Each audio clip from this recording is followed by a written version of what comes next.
Hello, we are going to discuss about Lensmaker formula. Number of students have requested me that sir please put some video about this Lensmaker formula and all.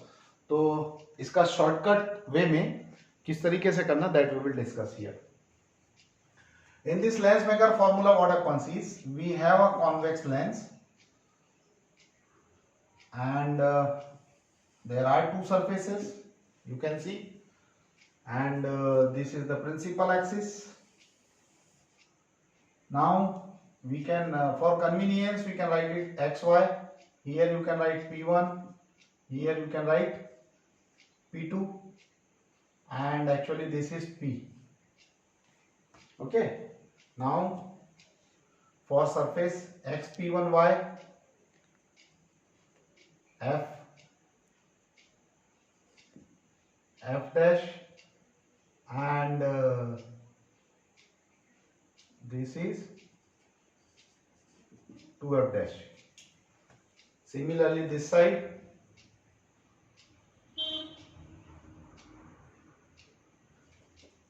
f and the same around this is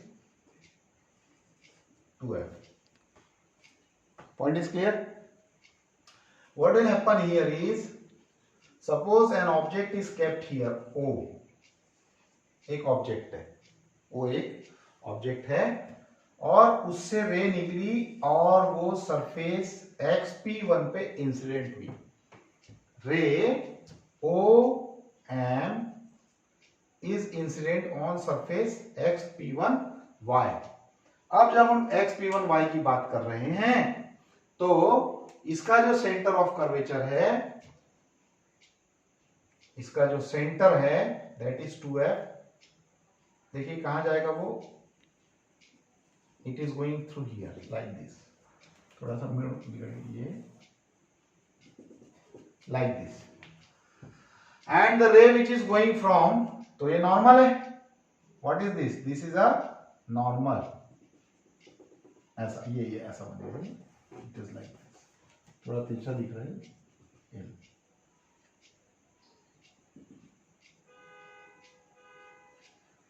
This is the normal. As it is going from rarer to denser, so rarer to denser में क्या rule है? Bends towards the normal. इस रे को जाना था इधर, ये मुड़ गई towards the normal. जब ये towards the normal मुड़ गई तो यहां पे इसका इमेज बना बच्चों. This is the point, है ना? I1 मैंने लिया इसको I1. I1 क्यों लिया? क्योंकि ये सरफेस भी है और इसका भी कुछ रोल यहां पे रहेगा. Let us see what happens there. यहां से मुड़ गया, कोई डाउट नहीं. अब जब हम यह सरफेस लेंगे, अच्छा इसको मैं डिस्टेंस कितना लूंगा? इस डिस्टेंस को मैं लूंगा v1. ये क्या रहा? u.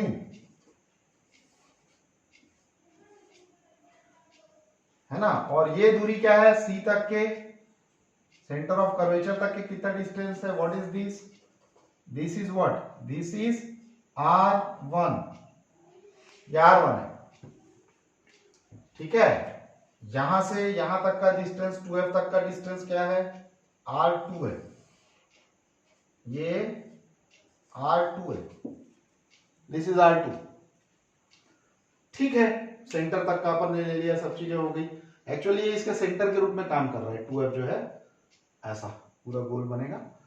अब जब सरफेस आपकी xp2y है, यहां पे हमने क्या किया? पहला केस डिस्कस किया फॉर सरफेस xp1y.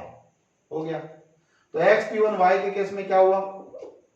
xp1y के केस में ये रिफ्रैक्शन ऐसा हो गया. ये कोई डाउट? एक सरफेस थी, ray was going from rare medium to the denser medium. Denser में क्या हुआ? ये डेंसर है, ये पूरा ऐसा था. It was like this. इस मीडियम में ऐसा मुड़ गया, ये रे टुवर्ड्स द नॉर्मल मुड़ गई, है ना? तो अपने को एक फॉर्मूला मिलता है कि कहां से कहां यह जा रहा है, from where to where it is going. ठीक है, तो इसमें क्या करना है अपने को? पहली सरफेस के लिए अपन बना लें formula for refraction through x p1 y, x p1 y से जब अपन कर रहे हैं तो अपन ने फॉर्मूला एक लर्न करने का तरीका सीखा था। म्यू कहां से कहां जा रही थी, रेयर टू डेंसर, तो mu rare mu denser, mu rare mu denser, यहां माइनस, यहां बीच में माइनस, यहां अपॉन में रेडियस ऑफ कर्वेचर r1, ये mu rare upon mu rare की distance, that is what u, mu one में क्या चला और म्यू2 में। अब अपन क्या करेंगे, ये रेयर को ना r को हटा देंगे, ये क्या बन गया 1, नहीं r का 1 को हटाएंगे तो ये क्या हो गया 2 हो गया ये, हाँ, और ये 1 के d को हटा दिया मैंने, यस, म्यू2 माइनस म्यू1, ये भी क्या हो गया म्यू2 माइनस म्यू1, इसको हटा दिया, ये बन गया म्यू2 माइनस म्यू1 r1। अब म्यू1 में कौन सी डिस्टेंस लूंगा मैं, म्यू1 यानी पहले वाली डिस्टेंस u, और म्यू2 में कौन सी डिस्टेंस लूंगा मैं v। ये मेरा एक फॉर्मूला है। तो v यानी कौन सा v1 हियर बन गया। Now the refraction also is occurring at surface number 2, what is that, here, ये एक दूसरी सरफेस भी है यहां पे, we should not forget that. इसका फॉर्मूला बनाए साहब, यहां पे क्या रिफ्रैक्शन होगा, देखिए इस सरफेस के लिए मैं इसको दबा लूंगा, तो यहां पे हो क्या रहा है, ये एक ऑब्जेक्ट है I1, और उस I1 के लिए यहां से रिफ्रैक्शन होगा, तो क्या रिफ्रैक्शन होगा, लेट अस सी, ये एक पॉइंट है सपोज N, इस N पॉइंट का 2f ये है, इसको मिलाऊंगा मैं 2f को N से, ये मेरा नॉर्मल बना, देखिए आप, this is my normal. Now ये इंसिडेंट रे है, ये इंसिडेंट रे रही है ना, इंसिडेंट रे के बाद मेरे को क्या लेने का है, रिफ्रैक्टेड रे। तो रिफ्रैक्टेड रे क्या होगा, it is going from denser to rarer, denser to rarer में क्या होगा, bends away from the normal, तो रे क्या होगी, मुड़ेगी, किधर मुड़ेगी, रे मुड़ेगी नीचे, away from the normal, normal ये है, इससे और अवे, और ज्यादा झुकेगी, तो और ज्यादा झुकी तो कहां बन गई, सपोज इमेज आपकी यहां बन गई, what is that, this is I, finally I। समझ आया कि नहीं आया, इसको या मैं थोड़ा और आगे बना देता हूं, तो टेक्निकली अपन राइट हो जाएंगे, टेक्निकली ऐसा राइट हो जाएंगे कि देखिए when the object is between f and 2f, image should be form beyond 2f, तो मैं क्या करूंगा, इसको थोड़ा सा मोड़ दूंगा और मोड़ूंगा इस तरह से कि 2f के बाहर बने ये लो, ये बन गए, this way it has been refracted, मुड़ गई है, this is I and this complete distance is v, final v। अब इस सरफेस xp2y के लिए I1 ने वर्चुअल ऑब्जेक्ट का काम किया और I ने इमेज का काम किया। इस सरफेस के लिए क्या फॉर्मूला बनेगा मेरा, फॉर्मूला फॉर रिफ्रैक्टिंग सरफेस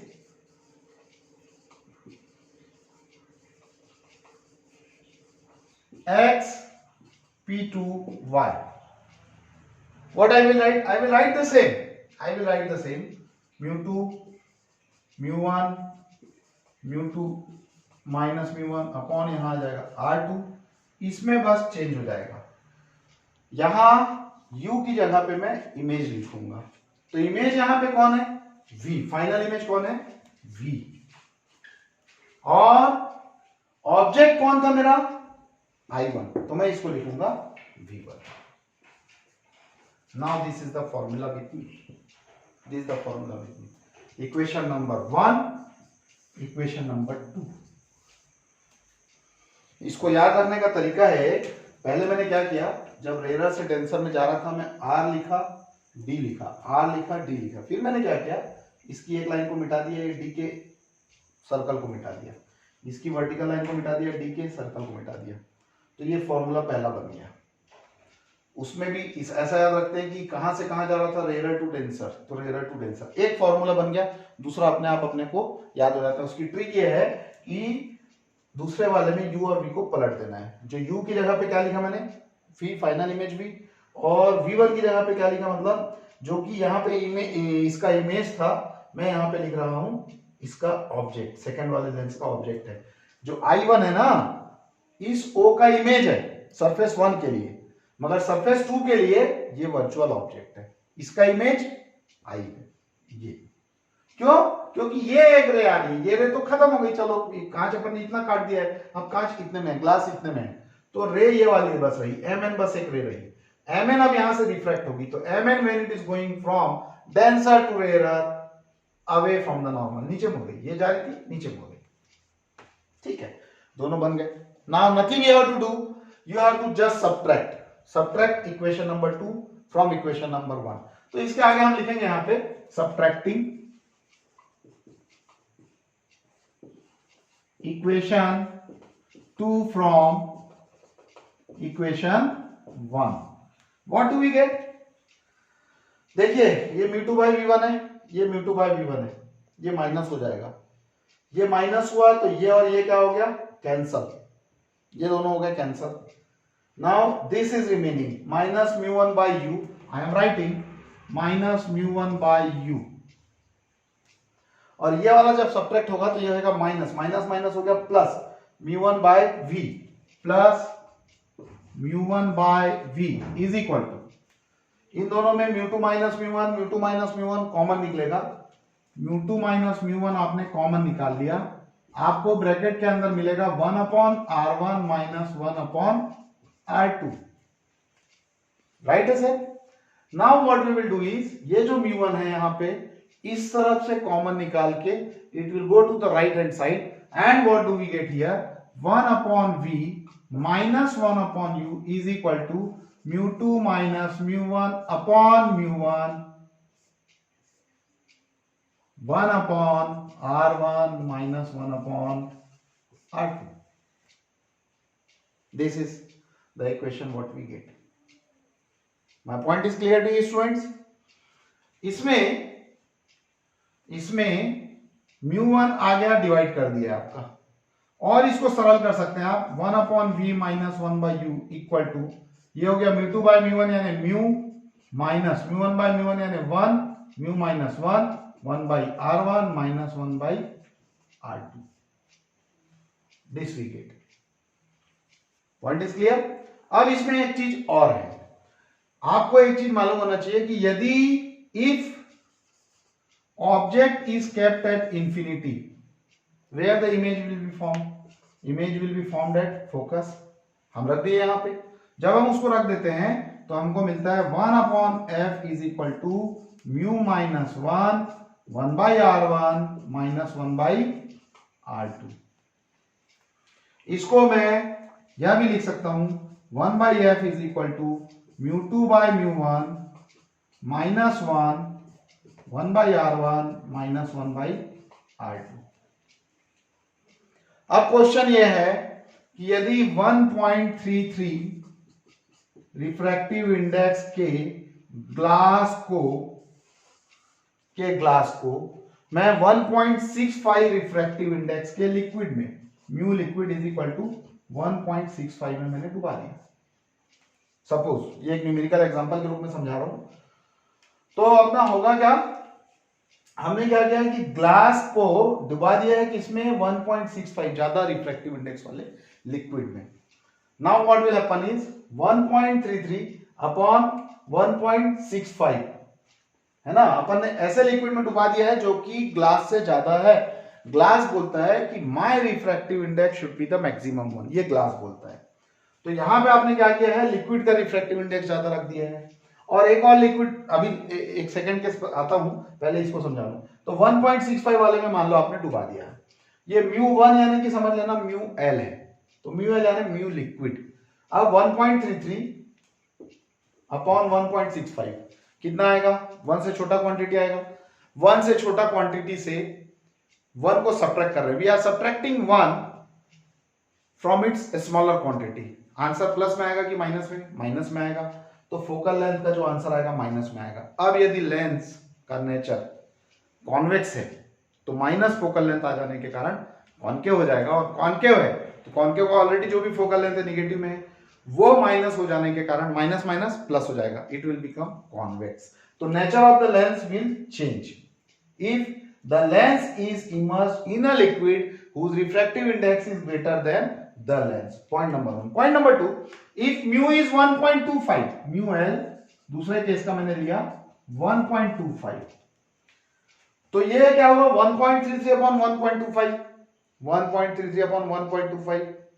बड़े नंबर को छोटे नंबर से डिवाइड कर रहे हैं, 1 पॉइंट समथिंग ही आएगा आंसर, ग्रेटर देन 1 आएगा, मतलब 1 is subtracted, this 1 is subtracted from quantity greater than 1। बड़ी संख्या से छोटे से नंबर को सब्ट्रैक्ट करेंगे तो प्लस ही आएगा, इसका आंसर आएगा प्लस। तो फोकल लेंथ रहेगी प्लस, मतलब जो कॉन्वेक्स है वो कॉन्वेक्स रहा, जो कॉन्केव है वो कॉन्केव रहा। एक और क्वेश्चन इसी में, डोंट डू, इसी में यदि मैंने इक्वल रिफ्रैक्टिव इंडेक्स में रख दिया तो क्या होगा? यानी 1.33 ग्लास वाले को 1.33 लिक्विड में ही रख दिया तो 1.33 अपॉन 1.33 कितना आ गया? 1 माइनस 1 0। तो 1 बाई एफ इक्वल टू कितना आ गया? 0। उस केस में क्या हो जाएगा? जब 1 बाई एफ इक्वल टू 0 आएगा, एफ इक्वल टू इंफिनिटी हो जाएगा, और एफ इक्वल टू जब इंफिनिटी हो जाएगा तो जो आपका लेंस है वो ग्लास स्लैब के तरह व्यवहार करेगा। ये क्वेश्चन बोर्ड एग्जाम में आता है और इसकी अच्छे से प्रैक्टिस कर लेने का है। अभी आपको मैंने बेसिक बताया। यह वीडियो बच्चों की डिमांड पे बनाया गया है कि सर लेंस मेकर फॉर्मूला समझ आ नहीं रहा है, तो मैं फिर से इसको रिवाइज कर रहा हूं बच्चों। xp1y xp2y there are to surfaces. जब हम xp1y से रिफ्रैक्शन को लेंगे तो xp2y को बिल्कुल इग्नोर कर देंगे, मानना है कि वो है ही नहीं, एग्जिस्ट ही नहीं कर रहा है, xp1y बस है, और आपका रे जा रहा है रेयर टू डेंसर। आपने लिखा r to d r to d, ये देखो इसमें अब मैं यहाँ पे अब मैं कलाकारी कर सकता हूँ, इसलिए r और ये d है, देखो ये r ये d है। देखो सरफेस कौन सी थी? नंबर 1 R1, म्यू आर, इसमें क्या क्या अपन ने फिर इसके 1 को मिटाना है, ये लाइन को मिटा दिया मैंने, तो क्या बना हुआ है? म्यू 2। इसके गोले को मिटा दिया, ये क्या बन गया? म्यू 1। ये ध्यान रखना, इसमें कंफ्यूजन नहीं रखना है, भले उल्टा हो, वो उल्टा ऐसा होगा कि सर म्यू 2 लिखा हुआ आ रहा है जबकि म्यू 2 तो सर डेंसर है, यहाँ पे म्यू 1 है सर, म्यू 1 तो रेयर है सर, वो उसमें अभी दिमाग में लगाओ। मैंने क्या किया? R to D लिख के फॉर्मूला एक अपने दिमाग में रखें, एग्जाम में ना भूलें करके अपने R to D लिख लिया, और उसके बाद R में क्या करने का? खड़ी लाइन को मिटा देने का। तो आपका ये 2 बना हुआ मिल रहा है आपको, और ये 1 में क्या मिटा देने का? हाफ सर्कल मिटा देने का। तो ये म्यू 2 माइनस म्यू 1 बन गया, R1 लिख दिया। U किसके नीचे है? म्यू 1 जो है ये है, इसमें दूरी कौन सी है? U, डिस्टेंस इज U ले लिया, इसमें डिस्टेंस V1 ले लिया। नेक्स्ट उसमें डिस्टेंस को पलट देना बस, म्यू 2 माइनस म्यू 1, ये R1 का ये R2 हो गया, सरफेस नंबर 2 था तो, और यहां पे U की जगह इमेज डिस्टेंस लिखना है, तो सरफेस नंबर 2 का इमेज कौन है? I, फाइनली I है, तो V लिखा मैंने, और यहां इमेज की डिस्टेंस लिखते हैं, यहां ऑब्जेक्ट की, इसका ऑब्जेक्ट कौन था? इसका ऑब्जेक्ट था I1, मैंने लिखा V1। इसको इससे माइनस कर दिया, माइनस करने पे this and this get cancelled, you get this only. इसमें भी क्या होगा? इसका साइन हो जाएगा प्लस, आपने दिस माइनस दिस वहां पे मिल गया आपको, 1 by v minus 1 by u हो गया, ये म्यू 1 ने डिवाइड कर दिया, म्यू माइनस 1 हो गया, और ये डेरिवेशन आपके हाथ में, ये डेरिवेशन और इसके साथ में न्यूमेरिकल, टोटल 5 मार्क का एक क्वेश्चन बनता है।